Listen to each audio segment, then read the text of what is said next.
I grew up in a small village in the northeastern Afghanistan. In a small valley, the valley was beautiful, with mountains rising on both sides and the Kunar River flowing to join the Kabul River. Our people from various tribes have been farming this land for generations.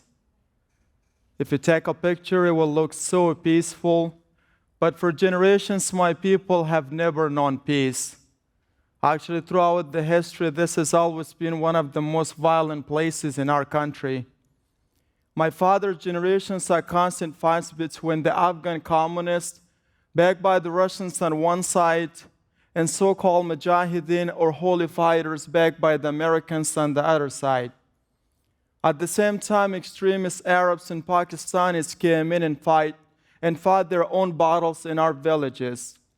The year I was born, the Russian just had been driven out of the country, and Americans left too. But we did not have real peace. Even with children, always knew a firefight could still break out at any moment between different groups fighting for power. You might be walking to school or sitting in the class outside the school courtyard. Whenever the fighting started, you would run for cover, and your older siblings would be running around trying to find you to make sure you were okay. In spite of that, I had a happy childhood, growing up with 3 brothers and 4 sisters.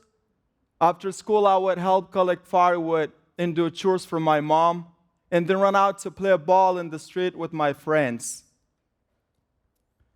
When I was only 7, the Taliban took over our country. We thought they would bring peace.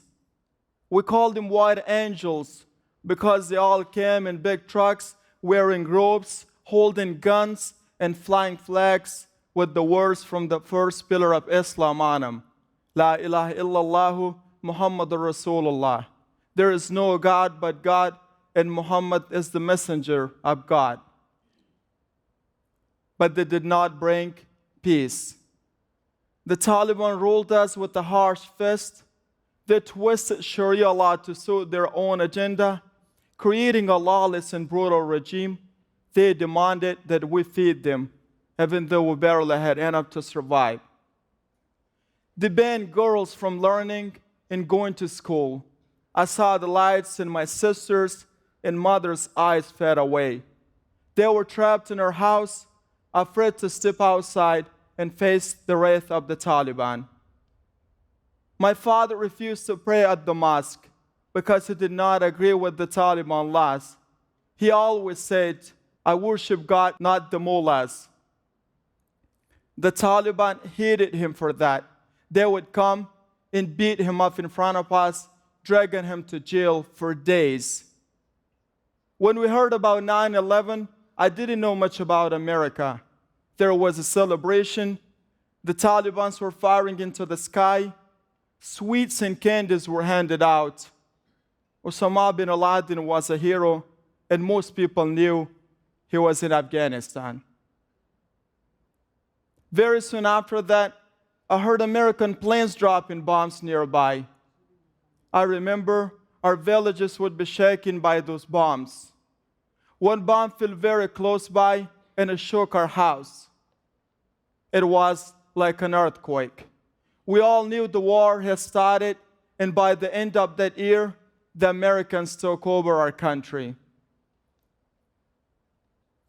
The Karzai's government was functioning when the American soldiers came to our villages.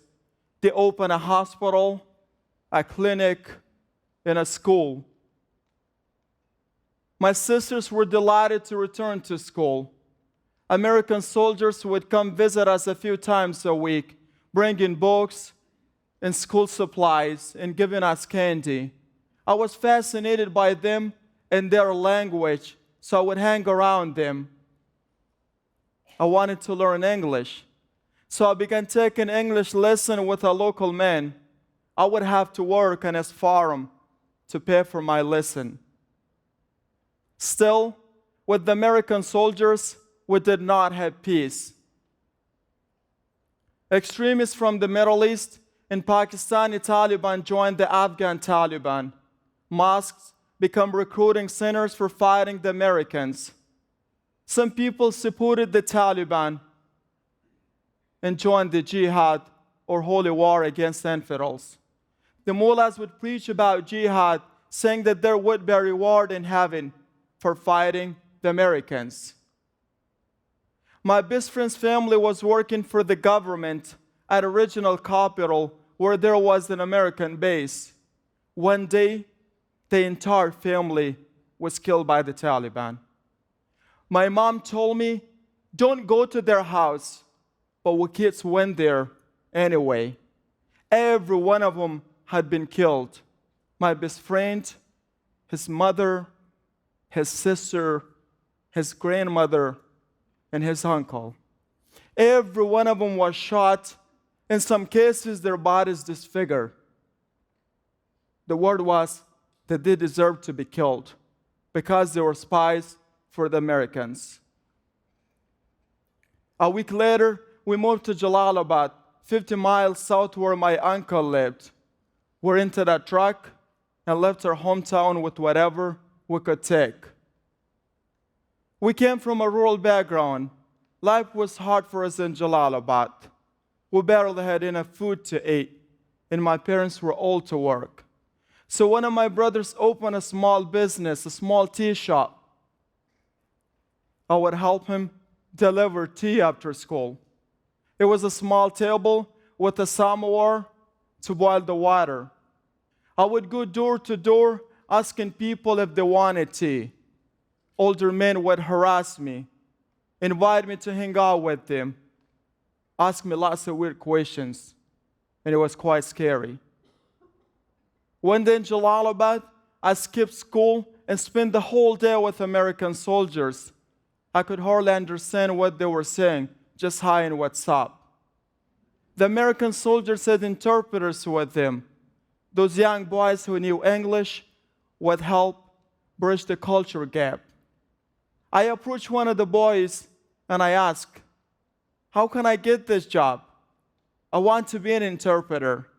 He said, oh, they're looking for people, but you have to have strong English skills. One day, I lied to my mom that I was going to school, but instead I went to the military base, and I told them I want to be an interpreter. They said I had to be 18, so I didn't get the job that day. Our birth certificates were simple, handwritten papers, and we didn't keep records, exact records for our birth anyway. So I returned a few days later with a new version of my birth certificate that said 18, and that time I got the job. But I was 15.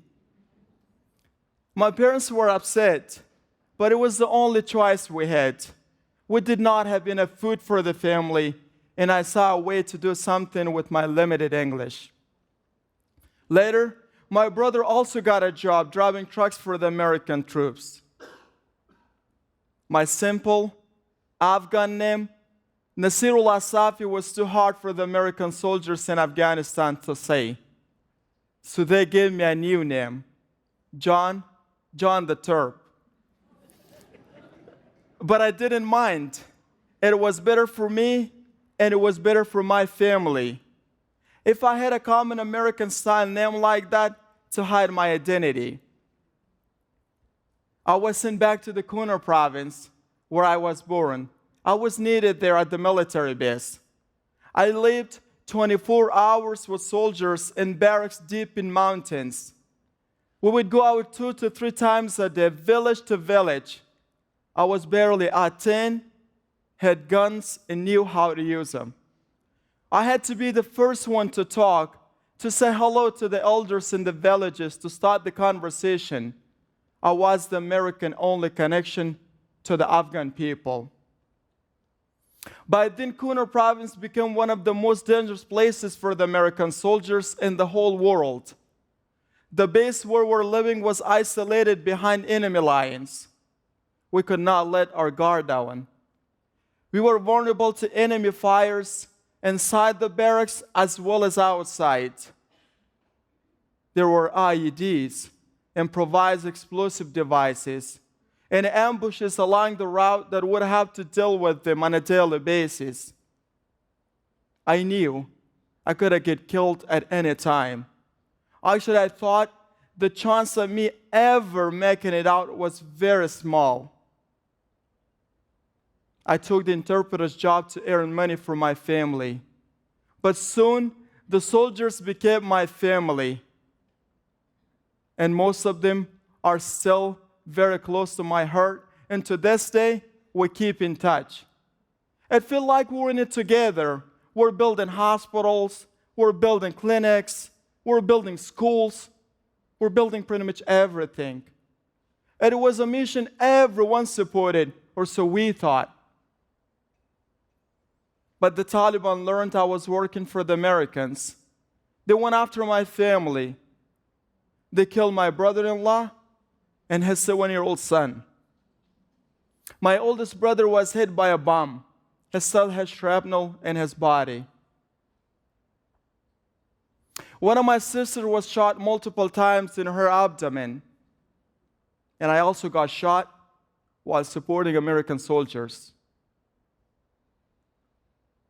When my first unit went home after a year, they said, "John, we'll get you out of here. Soon you will be in America." But it wasn't simple like that. Anyone who worked for the American soldiers for 1 year became eligible for special immigrant visa. Even though I applied, I was not allowed to leave because I was needed there. I knew the terrain. I could have saved the lives of American soldiers, so they would not let me go. Every year, another unit would come, and I would work for them. I was John the Terp, always there risking my life. Every single day, I would check my paperwork, but my application was always under process. "We're working on it," they would say. Every one of the soldiers I worked for tried to help me. People in my unit talked to Congress people, and finally, after more than 6 years of trying, I got an email saying that I needed to get myself ready. I'm a lucky one. I made it to the United States in 2016. I live in Salem, and I work for Salem for Refugees, helping other refugee families like myself settle in Salem. I also go to college, and I'm hoping to become a medical doctor one day.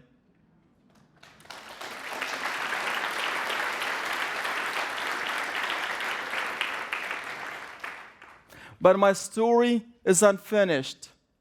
My family is still trapped in Afghanistan. Our house was ransacked and searched. It is not safe for my family to live together anymore, so they're living and hiding in different places. Every single day, I dread to hear that something has happened to them. I have friends who are interpreters, people who were shot, people who lost family members, but they're still left behind in a constant danger. The United States has left Afghanistan. Most Americans have moved on. They don't think about Afghanistan anymore. The media has stopped talking about it, and the government has forgotten about it. But still, there is no peace in the Kunar Valley, and my people are still longing for peace. This is John the Terp, signing off.